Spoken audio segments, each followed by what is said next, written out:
വൈജയന്തിയെ കിച്ചണിൽ സഹായിക്കാനായിട്ട് കൃഷ്ണയും ബബിതയും കൂടെ വരുന്നുണ്ട്. വന്നിട്ട് ഓരോ പണികൾ അവരിങ്ങനെ ഏറ്റെടുത്തിട്ട് ചെയ്യുകയൊക്കെ ചെയ്യുന്നുണ്ട്. അപ്പോഴും വൈജയന്തി അവർക്ക് പണി ചെയ്യുമ്പോഴൊന്നും സമാധാനം കൊടുക്കുന്നില്ല. ഓരോന്നിങ്ങനെ പറഞ്ഞുകൊണ്ടേ ഇരിക്കുന്നുണ്ട്.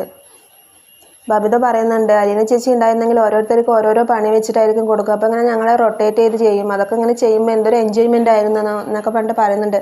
അതായിട്ടൊന്നും വൈജയന്തിക്ക് ദേഷ്യം വന്നിട്ട് പറയുന്നുണ്ട്, ഇപ്പോഴെങ്കിലും നിങ്ങൾക്ക് ആ പെണ്ണിൻ്റെ പേരൊന്നും പറയാതിരുന്നൂടെ? അവളിവിടെ നിന്ന് പോയത് തന്നെ വലിയൊരു സമാധാനമായിട്ടായിരിക്കുന്നത്. എപ്പോൾ നോക്കിയാലും അവളുടെ പേരിങ്ങനെ പറഞ്ഞുകൊണ്ടേയിരിക്കും എന്നൊക്കെ പറഞ്ഞിട്ട് പറയുന്നുണ്ട്. എൻ്റെ കൂടെ അടുക്കളയിൽ പണിയെടുക്കുകയാണെങ്കിൽ വായ അടച്ച് പണിയെടുക്കണം എന്നൊക്കെ പറഞ്ഞിട്ട് ബബിതയുടെ അടുത്ത് പറയുന്നുണ്ട്. അപ്പോൾ അന്നേരം ബബിത ആംഗ്യ ഭാഷയിൽ ഇങ്ങനെ ഓരോന്ന് കാണിക്കുന്നുണ്ട്. പറയുന്നുണ്ട് വൈജയന്തി, ഓ ഞാൻ എന്ത് പറഞ്ഞാലും അങ്ങനെ അനുസരിക്കുന്ന മക്കളാണല്ലോ എന്നൊക്കെ പറഞ്ഞിട്ട് പറയുന്നുണ്ട്.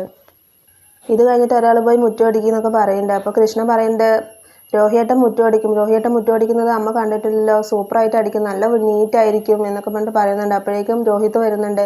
അലീന ചേച്ചി ബബിതയുടെ അടുത്ത് വിളിക്കാൻ പറഞ്ഞു എന്ന് പറഞ്ഞിട്ട് ബബിക്ക് ഫോൺ കൊടുക്കുന്നുണ്ട്. അത് കണ്ടതും വൈജയന്തി ഫോൺ തട്ടിപ്പറിച്ചിട്ട് പറയുന്നുണ്ട്, അമ്മ പറഞ്ഞത് ആദ്യം അനുസരിച്ചിട്ട് മതി മറ്റുള്ളവർ വിളിക്കലും പറയലൊക്കെ എന്നൊക്കെ പറഞ്ഞിട്ട് പറയുന്നുണ്ട്. അത് കേട്ടിട്ട് ബബിതയ്ക്ക് ദേഷ്യം വന്നിട്ട് പറയുന്നുണ്ട്, അമ്മ ഫോൺ ഇതാന്ന് പറയുന്നുണ്ട്. ഫോൺ കൊടുക്കാണ്ട് അവൾ അങ്ങനെ കയ്യിൽ തന്നെ പിടിച്ച് നിൽക്കുന്നുണ്ട്. അപ്പോൾ വൈജയന്തിയുടെ ഫോണ് അപ്പുറത്തിരിക്കുന്നത് കണ്ടപ്പോൾ അവൾ അതെടുത്തിട്ട് എനിക്ക് ഇതായാലും മതി എന്ന് പറഞ്ഞിട്ട് അങ്ങനെ ഓടുന്നുണ്ട്. ഓടിയിട്ട് അലീനയെ വിളിക്കുന്നുണ്ട്. അലീനയെ വിളിക്കുമ്പോൾ അലീന വൈജയന്തിയുടെ നമ്പർ കണ്ടത് അങ്ങനെ പേടിച്ചിട്ട് എന്ത് പറയാനാണോ അപ്പോൾ വിളിക്കുന്നതെന്ന് പറഞ്ഞിട്ട് ടെൻഷനായിട്ട് ഇങ്ങനെ കോൾ എടുക്കുന്നുണ്ട്. അപ്പോൾ തന്നെ ബബിത കോൾ എടുത്തതും പറയുന്നുണ്ട്, എൻ്റെ മക്കളെ എന്നിൽ നിന്ന് അകറ്റിയവളെ, എൻ്റെ കുടുംബം തകർത്തവളെ എന്നൊക്കെ പറഞ്ഞിട്ട് അങ്ങനെ പറയുന്നുണ്ട്. ഇത് കേൾക്കാൻ വേണ്ടിയിട്ടല്ലേ അലീന ചേച്ചി കാത്തിരുന്നത്, റെഡി ആയിട്ട് നിൽക്കുകയല്ലേ എന്നൊക്കെ പറഞ്ഞിട്ട് പറയുന്നുണ്ട്. എൻ്റെ ഫോൺ കംപ്ലൈൻ്റ് ആയി, അതുകൊണ്ടാണ് അമ്മയുടെ ഫോണൊന്ന് വിളിക്കുന്നത്, എൻ്റെ ഡിസ്പ്ലേ പൊട്ടിപ്പോയി എന്നൊക്കെ പറഞ്ഞിട്ട് പറയുന്നത്. അപ്പോൾ പുതിയത് വാങ്ങാമായിരുന്നില്ലേ എന്നൊക്കെ പറഞ്ഞിട്ട് ചോദിക്കുന്നുണ്ട്. അപ്പോൾ അച്ഛൻ്റെ അടുത്ത് പറയാൻ എനിക്കൊരു മടി.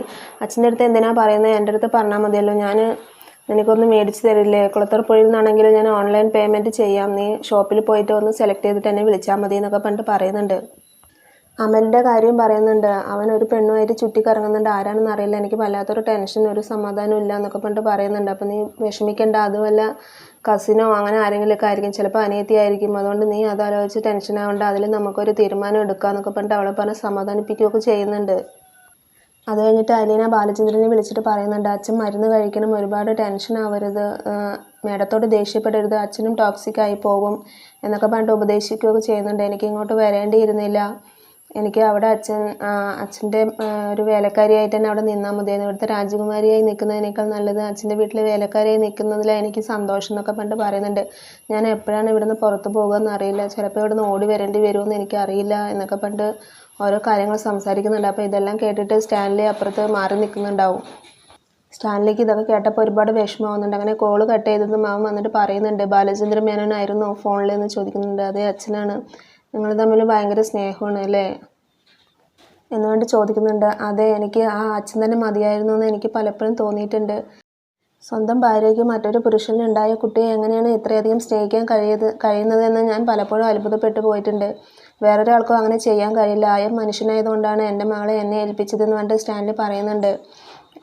അലീനയും പറയുന്നുണ്ട്, അതേ അച്ഛന് മാത്രമേ അങ്ങനെ ചിന്തിക്കാൻ കഴിയുള്ളൂ, അതൊരു വലിയൊരു മനുഷ്യനാണ് എന്നൊക്കെ പറഞ്ഞിട്ട് ഇങ്ങനെ പറയുന്നുണ്ട്. അതുപോലെ എനിക്ക് ആകാൻ കഴിയില്ല അല്ലേ എന്ന് പറഞ്ഞിട്ട് സ്റ്റാൻലി അലീനയുടെ അടുത്ത് തിരിച്ച് ചോദിക്കുന്നുണ്ട്. നീ എന്താ ഫുഡ് കഴിക്കാതിരിക്കുന്നത്, ഒരുപാട് ക്ഷീണിച്ചു പോയി, ഫുഡ് കഴിക്കണം എന്നൊക്കെ പറഞ്ഞിട്ട് പറയുന്നുണ്ട്. അപ്പോൾ ഇന്നത്തെ എപ്പിസോഡ് ഇത്രയേ ഉള്ളൂ. Thank you for watching my video.